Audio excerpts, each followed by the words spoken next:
The message was cold, precise, and devoid of her name. Centered in the middle of a blank screen, the line stated that her services were no longer required. 15 years of her life, along with endless nights of code and silent sacrifice, had been erased with a single click. Now, for weeks later, Maya sat in her worn sweatpants, staring at an old laptop with broken keys while eating cereal out of a chipped mug. Job postings flooded her screen, all demanding impossible experience for insulting pay. Her phone buzzed, but she ignored it, assuming it was another recruiter offering dead ends. Then a glowing news headline caught her eye on a local site. A massive $500 million tech acquisition had just collapsed due to unforeseen complications with core intellectual property rights. That company was her former employer, the exact place that threw her away right before their massive payday. Another text arrived from an old coworker, urgently stating that the team was panicking over the original platform code.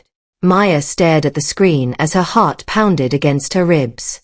They had humiliated her, cast her aside, and left her to drown while they prepared to celebrate. Instead of calling back, she pulled up her terminal and opened an old mirrored codebase on an external hard drive, determined to see what was happening. Her hands moved on instinct as she scanned line after line of ancient code. Everything seemed standard until she found a hidden comment buried deep within the core architecture. It referenced personal safety advice from Arthur, her old mentor who had been forced out years prior. Arthur was a paranoid genius who had always warned her that corporate predators would eventually wear your work like a trophy before casting you out. A sudden dread washed over her as she bypassed her former company's channels and navigated directly to the public patent database. She did not know what she was looking for, but a gut feeling urged her forward. The official registry page loaded agonizingly slow. When it finally refreshed, a patent title appeared on the screen covering adaptive load distribution, listing Maya Lin as the sole primary inventor without a single corporate co-author.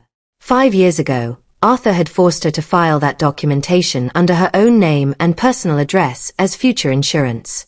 She had thought it was just extra paperwork back then, but now she realized he had built a bomb shelter for this exact moment. Her former company was falling apart because the entire platform relied on an architecture they did not legally own. She was sitting in a dark room with a $12 bank balance, holding absolute power over a $500 million deal. She paced her living room as her mind raced through the possibilities. She needed to speak with Arthur, the only person who had ever been honest with her about how ruthless the industry could be. Digging through her old personal files, she found his contact information from his final exit email. She typed a short message asking if the time bomb had finally gone off, hit send, and waited in the quiet apartment.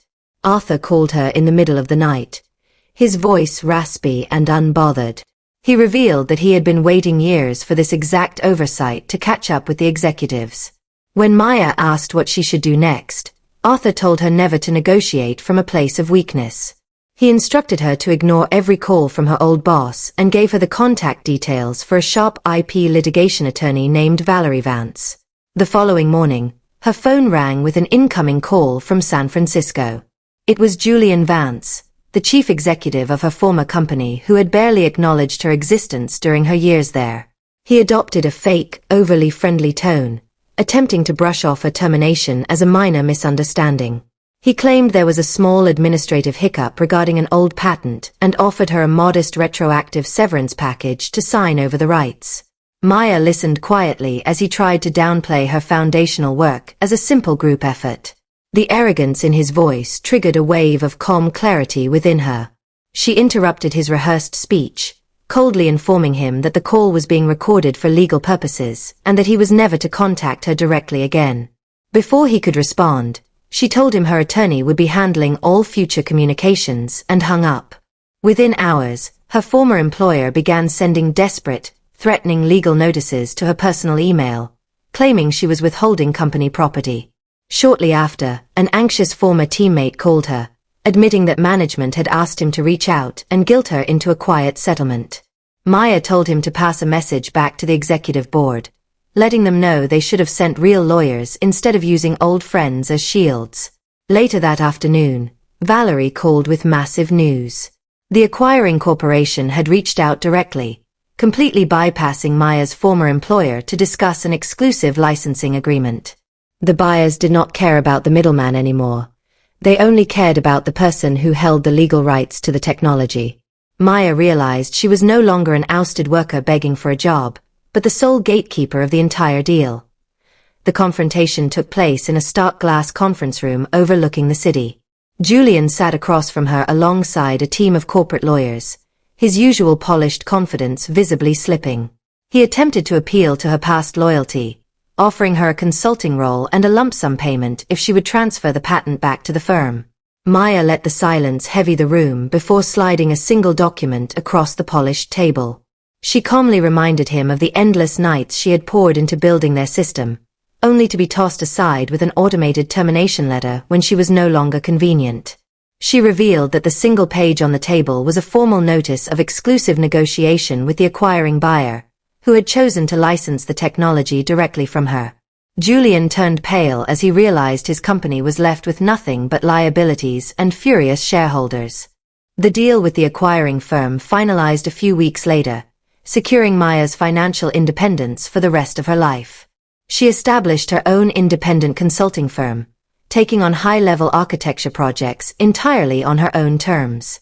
Meanwhile, news outlets reported on the complete collapse of her former employer, detailing executive resignations and impending shareholder lawsuits over the botched acquisition. Maya stood by the window of her new office, holding a fresh cup of coffee while watching the city skyline.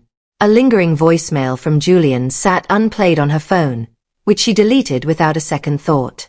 She did not feel a sudden burst of anger or triumph, only a deep sense of quiet freedom. She had finally taken complete control of her work, her mind, and her future.